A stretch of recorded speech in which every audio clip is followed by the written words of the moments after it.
we see a lot of developers that are pushing out woke games. Like, what comes to mind would be Dragon Age, the Veilguard just came out, and we've got transgender, non-binary stuff being forced on the players. Not that it's an organic part of the story, but that it's super obvious, using modern language and just all in all shoving it in the face of the player that we are trying to push this agenda. And it's obnoxious, and it's immersion breaking, and it's been all over the internet.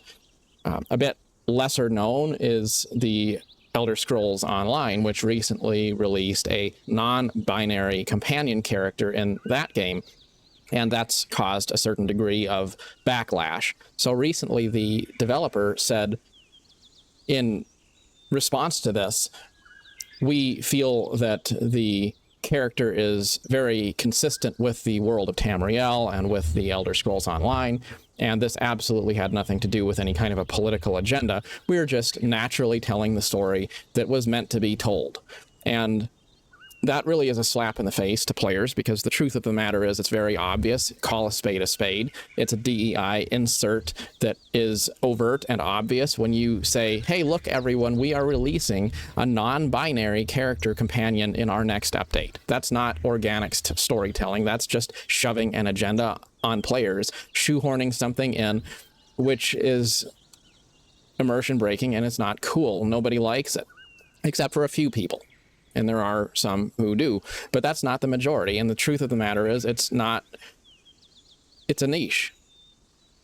So that leads me to the topic of how we have choice. And it's interesting how developers will act like, because you were loyal to the franchise, because you are passionate about a particular story that has been told for maybe many years, like Elder Scrolls Online or the Dragon Age series, whatever it might be. There's all these franchises which have been going for a long time, and then the developers expect that people are going to just be loyal to this because they have to be. After all, they love the franchise. They've loved the franchise maybe for decades, so why would they stop now? They're going to have to get on the bus because they're already on the bus. And so things that wouldn't really go over very well or be received positively outside of an established franchise can be forced into an existing franchise using the strength of the original IP as a sort of a tool of manipulation.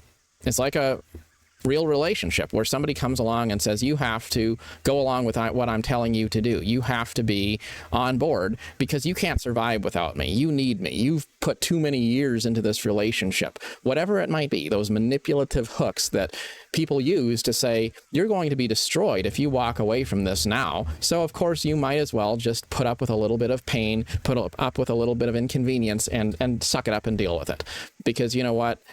You're the problem if you're not having a good time. I find that it's really liberating to let go of things. It's liberating to let go of things in real life. It's liberating to every once in a while go through your house and find things that you don't use so that you can take them to the Goodwill, because maybe it was useful at one time in your life, but that doesn't mean you need your entire garage jammed full of all kinds of stuff that hypothetically one day you're going to go out there and dig through that box of random garbage extension cords and peripherals so that you can find that thing that you stuck in there back 10 years ago. You know, it's just nice to let go of things. And that's totally separate from the things themselves having anything wrong with them. It's okay for something to just be a thing you let go of. And that isn't betraying the franchise. That's just saying, I loved it for a period of time. It was an amazing part of my life. It served its purpose. And it's always going to be something that I cherish and I enjoy. But it doesn't have to be something that I'm continuing to invest time in every single day. And certainly when we have the age of live service games and very real scenarios where a franchise that goes on for decades may not be very similar today to what it was when you first actually got into it some years ago. You can, for example, really love Skyrim and Oblivion and all of that stuff, and that does not mean that you have to appreciate what's going on with the most recent update in Elder Scrolls Online. And it's easy to let go of things and then realize after you've let go of them that you didn't really need them as much as you thought you did. It's hard to do the first step to say, okay, you know what? let me just cancel a subscription. Let me just say, you know, I don't need to pay $15 a month every month for ESO Plus because I need the craft bag, and then put up with updates I don't like, and put up with the developers saying that if you don't like it, you're part of the problem. I don't have to do any of that. I can just cancel the $15 a month. I save $15 a month, and then I can go play some other random game, because at the end of the day, it's just a game. And there's so much stuff competing for our attention, so many new releases, new titles, new things coming through the pipeline, good things that are on the back burner. Maybe you'll have time in your life to get around to playing that game that you've always thought was cool, but maybe you won't. And what's the big deal? You cancel $15 a month sub to a MMO. So what? Play something else. And it teaches the developers a lesson. When we don't buy their garbage stuff that they're putting out, and we say, all right, we're done. Well, they can say it doesn't matter, but the reality is they are in business to make money. And I think there's a lot of really talented, amazing people who are making products that are good, but then when they get to a position where they feel like they're holding all the cards, they start to manipulate people. They start to think that instead of making a product with the intention that they want to intrigue their audience, they make a product with the intention that they want to help their audience to see the light and somehow improve the lives of others by manipulating the lives of others. This is true in relationships. It's true in business. It's true in video games. Think about the strike going on with Boeing workers right now. That's completely outside of the industry. It's completely outside of the topic of video games. And yet, the reality has been shown that if workers aren't happy, the developers, the corporate bosses, well, that will affect them, because they can't necessarily just say, too bad. There is a breaking point where people will say, we're going to do something about it. We're going to put our money where our mouth is, and we're not going to go along with whatever it is that we're not having a good experience with. Now, that does go both ways. Again, going back to the Boeing strike, it's a great example. Boeing says they're going to lay off maybe 10% of their workforce. Well, does that cause a risk to the employees? Well, absolutely. So who's right? Well, I don't know. I don't know who's right. I'd imagine if the workers have a problem, then they probably should be listened to. There's probably some validity there. And by the same measure, if you refuse to do what your employer wants you to do, then it's also a very real possibility that you're not going to be employed anymore. And everyone involved on both sides of the table has to do a cost basis analysis to see, like, where is the greater risk? Like, do I want to deal with something that I don't necessarily feel is serving me well, or do I want to maybe risk losing that relationship but take a stand for something that I feel is important? The point I'm getting at is that whether you are the creator or you are the consumer, everyone has their own level of leverage to some degree to be able to determine with their dollars, with their time, what matters to them. And sometimes the best thing to do is to just cut out the things which are adding pain points.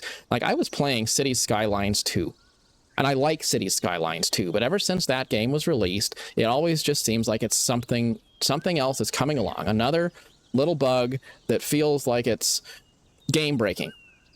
And then I'm tinkering around, messing with a save, trying to get my game to work the way I want it to work. And that's just that little bit of a pain point. It's a little bit frustrating.